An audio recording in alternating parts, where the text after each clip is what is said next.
Hello beautiful people, salut à tous, je suis sur cette chaîne YouTube, moi c'est Maya Omo et vous savez c'est comme toujours pour moi un plaisir de vous avoir ici. Et aujourd'hui, je sais que vous m'attendiez, aujourd'hui les amis, tenez-vous bien, nous allons parler de finances personnelles. Je sais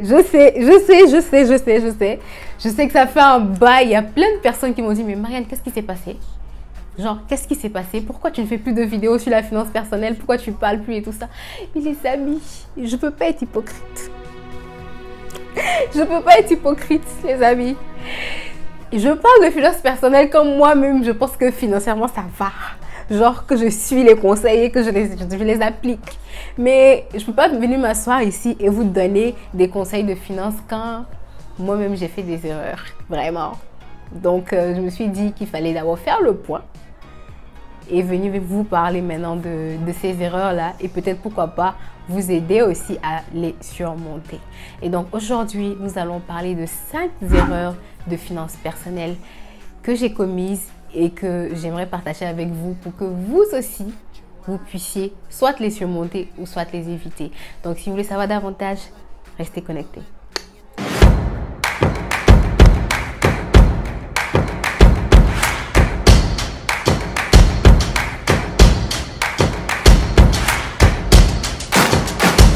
Alors la famille, le premier point ou la première erreur à ne pas commettre quand on décide de se lancer sur le chemin de la planification financière personnelle, c'est d'être trop dur avec soi-même. Voilà. Quand tu es trop dur avec toi-même et que tu te serres, arrive un moment, tu lâches. Et quand tu lâches, ça fait quoi? Boum! C'est-à-dire, quand tu serres trop, tu économises, tu n'es pas réaliste voilà, avec tes objectifs, tu n'es pas réaliste au fait avec la conjoncture actuelle, parce qu'il faut aussi prendre au fait en considération qu'actuellement, nous sommes en pleine inflation, nous sommes en pleine crise économique et la conjoncture actuelle au fait nous pousse à bien entendu dépenser davantage. L'inflation actuellement qui se définit comme au fait la hausse générale des prix nous pousse à plus dépenser. Voilà.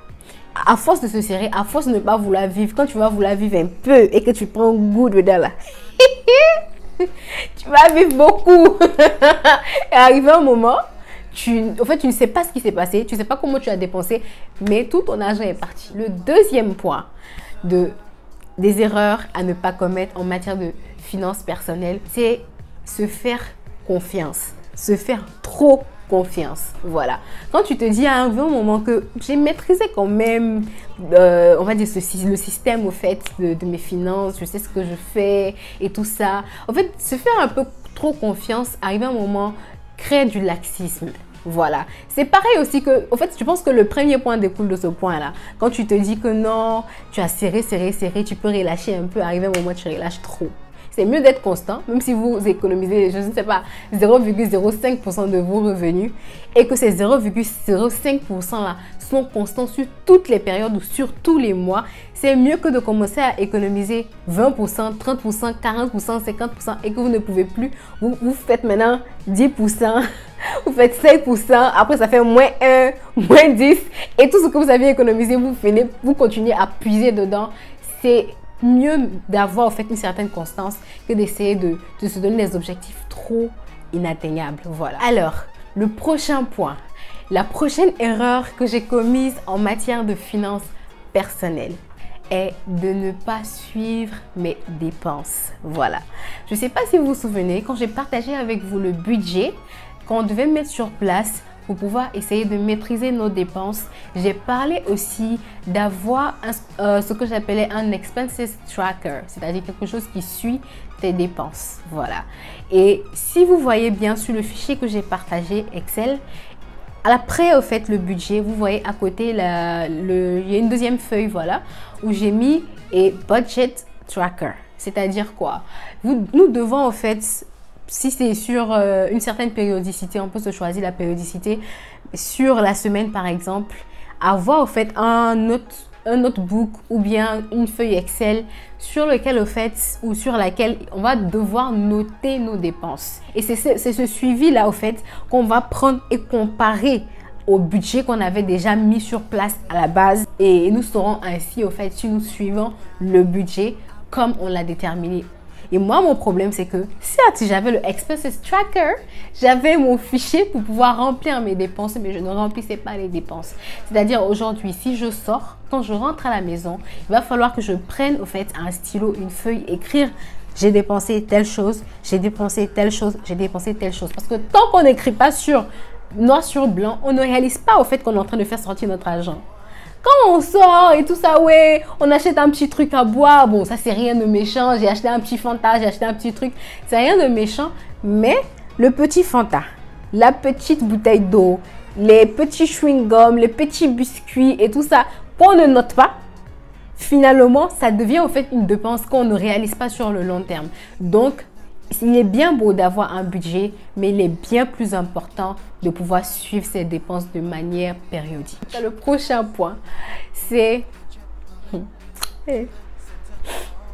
There is rice at home. C'est comme ça que je préfère appeler ce truc-là. Ça veut dire il y a de la nourriture à la maison. Les petites sorties qu'on n'a pas planifiées là. C'est-à-dire, on se lève comme ça, on sort, on va manger dehors. Ou bien, tu sais qu'il y a la nourriture à la maison, tu arrives à la maison et puis tu vois, je sais pas, c'est riz et sauce aubergine. Tu vois, on a cuisiné riz avec sauce aubergine. Ou bien, c'est une sauce que tu avais mangé la veille, tu n'as plus envie de manger encore. Et puis, c'est là maintenant que tu commences à réfléchir. Ça, si je prends un petit McDo, c'est pas mauvais. Ou bien, bon, ici, il n'y a pas McDo. Si je prends un petit KFC, c'est rien, c'est aujourd'hui seulement. Ou bien si j'appelle chez Marie pour me livrer un bon plat d'attiéké. Ou chez Moyer. Ah, vraiment, chez Moyer, je suis très coupable. Je suis vraiment très coupable. Et on se met en fait à faire des petites dépenses comme ça qu'on ne réalise pas. Et ça découle du point de suivre ses dépenses. Et si on suit aujourd'hui nos dépenses, on va se rendre compte que au lieu de respecter le budget qu'on a mis sur place, on se met à faire des petites dépenses aujourd'hui qui deviennent après de gros postes qu'on n'avait pas planifiés dans notre budget. Aujourd'hui, moi, je décide par exemple d'allouer 10 000 francs pour tout ce qui est dépenses pour la maison, pour la nourriture de la maison. Mais dans ces 10 000 francs là, je finis de faire mes achats et tout, c'est à la maison. Hein. Mais quand j'arrive à la maison, je réalise que, ah non, il y a la sauce, j'ai pas envie de manger la sauce pour laquelle j'avais budgétisé. Je me mets à acheter, à commander de la nourriture quand on me livre. C'est, je sais pas, 2500 francs et tout ça là. Un jour, ça peut peut-être rien représenter. Mais ces 2500 là n'ont pas été budgétisés. Et ce sera des 2500 qui vont s'accumuler comme ça et que je vais pas suivre. Et finalement, ça peut créer un autre poste peut-être de environ 40 000. Pourtant, ce que j'avais budgétisé à la base pour ma nourriture était 10 000 francs. Donc, vous voyez que facilement, au lieu de passer à 10 000 francs qu'on a budgétisé, on se passe à 50 000 francs. Et donc, c'est ces petites choses-là qu'on achète dehors. Finalement, on se retrouve au fait à dépenser. Donc, there is rice at home. Si vous avez budgétisé aujourd'hui que tout ce qui est nourriture que vous allez acheter à la maison, pour manger à la maison, vous vous rendez compte que vous dépensez plus. Faites votre Expenses Tracker chaque semaine. Regardez tout ce que vous avez dépensé et commencez au fait à resserrer sur ces parties que vous pouvez resserrer là. Parce que facilement, il y a la nourriture à la maison. Pourquoi ma fleur tombe? Comme quoi les amis, c'est super bien de sortir, passer du temps avec ses amis et tout ça. Mais les aliments que tu as achetés à Auchan ou à Casino et j'en passe, ou au marché, qui sont assis dans ton réfrigérateur là, peuvent servir aussi à cuisiner quelque chose. Inviter tes amis à venir chez toi à la maison et passer le même bon moment. Et peut-être même que vous allez manger mieux que d'aller vous asseoir dehors ou commander à manger et tout. Donc, there is rice at home. Il y a la nourriture à la maison, il y a le riz à la maison. Reste à la maison, mange la nourriture de la maison. Actuellement, là, la vie est chère. Reste à la maison et serre un peu le budget au fait où tu penses pouvoir serrer. Et je pense que c'est sur ce genre de sortie imprévisible et tout ça là qu'on peut vraiment serrer. Et donc, c'est vraiment un des points sur lesquels je suis vraiment coupable, les amis. Voilà. Et je partage avec vous parce qu'on ne sait jamais, peut-être que ça peut aider quelqu'un. Voilà. Le prochain point, il s'adresse, je pense, particulièrement aux femmes. Voilà. Il y a certaines choses pour lesquelles on n'a pas toujours besoin d'avoir recours au fait à l'aide extérieure. Je prends un exemple. Nos ongles. Nos ongles, nos cheveux qu'on doit changer chaque 2 semaines, nos ongles qu'on doit changer chaque 2 semaines et tout ça. C'est des choses qui nous font dépenser, non mais d'une manière vraiment, j'hallucine. On dépense vraiment beaucoup au fait. Donc tout ce qui est entretien, on va dire hebdomadaire ou entretien mensuel au fait. Et franchement, je pense que sur YouTube ici, il y a beaucoup de vidéos qui nous montrent par exemple comment se faire les ongles ou bien comment se coiffer et tout. Et je comprends en fait certaines personnes qui vont dire que si je n'ai pas par exemple la compétence, mais toute chose s'apprend. Toute chose s'apprend. Moi par exemple, je ne vais pas vous dire que c'est une histoire de compétence, c'est une histoire de paresse, une histoire aussi de manque de temps. Je me dis que je préfère sortir, aller me faire les ongles rapidement. Ça va me prendre moins de temps que si je veux les faire à la maison. Mais si nous arrivons à mieux manager notre temps, nous pourrons au fait, on va dire, moins dépenser. Mais moi, ce que j'ai pu faire, par exemple, par rapport à mes ongles, pour pouvoir moins dépenser, moins aller déposer mon argent facilement, où tu dépenses 20 000 francs pour des ongles et tout ça qui ne vont pas durer, c'est que j'ai décidé, par exemple, moi, de me mettre du gel sur mes ongles naturels, ce qui dure plus longtemps. Avec ça, je peux garder, au fait, ces ongles-là pendant au moins 1 mois. Et quand je suis fatiguée, il me suffit simplement de les limer un peu là et j'arrive à mettre du vernis dessus. Je fais généralement les gels en blanc, donc comme ça j'ai la facilité de mettre une autre couleur dessus. J'arrange les ongles et tout et j'ai de nouveaux ongles. J'ai pas besoin de dépenser au fait encore le mois qui suit pour pouvoir avoir de nouveaux ongles. Et je pense que nous pouvons toutes trouver des astuces comme ça par rapport à comment s'entretenir sans vider notre compte en banque. Donc là, je pense que c'est de trouver des manières de comment au fait couper, on va dire couper notre budget entretien, qui peut nous aider au fait à vraiment maintenir nos dépenses, à vraiment maintenir notre budget qu'on s'est fixé par rapport à cela. Parce que sinon, avec surtout le coût des choses là, on ne va pas s'en sortir. Si tu as une amie qui s'est tressée, qui s'est coiffée, rapproche-toi de ton ami et demande-lui de te faire par exemple, c'est pas tout le temps, c'est-à-dire aujourd'hui, le premier mois de l'année, tu es parti au salon pour te coiffer. Le second mois, tu demandes à ton ami de te coiffer ou tu fais des coiffures qui sont plus économes, qui peuvent te permettre au fait de pouvoir peut-être faire sur le long terme ou je sais pas, par exemple des perruques. Les perruques, tu peux les relaver, tu peux voilà les entretenir et les porter longtemps. Essaie de vraiment, on va dire, maximiser la longévité voilà, de tes coiffures ou la longévité de tes ongles afin de pouvoir dépenser moins. Parce que franchement, les amis, je suis coupable. Alors les amis, c'est là les 5 erreurs que j'ai pu commettre en matière de finances personnelles. Et avant de terminer cette vidéo, j'aimerais vous rappeler que, en fait, être sur le processus de la planification financière personnelle ne veut pas dire que vous n'allez jamais tomber.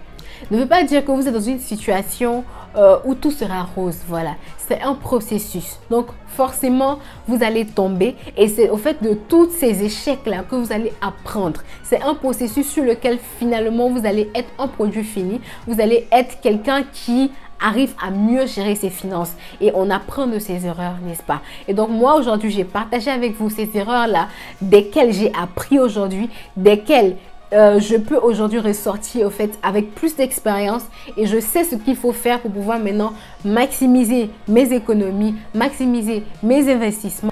Et voilà, donc je partage aujourd'hui avec vous ces erreurs-là et j'espère qu'ils vont vous servir soit à les éviter ou soit à pouvoir vous relever au fait de ces erreurs si vous les avez aussi commises. Alors les amis, c'est tout pour cette vidéo. Si vous avez aimé la vidéo, n'oubliez pas de me lâcher un huge thumbs up. N'oubliez pas de vous abonner si vous n'êtes pas encore abonné et partagez avec moi les erreurs que vous avez pu commettre quand il s'agit de planification financière personnelle. Comment se comportent vos finances si vous pouvez bien entendu partager avec nous et quelles sont les astuces que vous pouvez nous donner au fait pour pouvoir mieux gérer nos finances, pour pouvoir mieux gérer notre argent. J'espère encore que vous avez apprécié la vidéo et nous allons nous retrouver la prochaine fois, n'est-ce pas?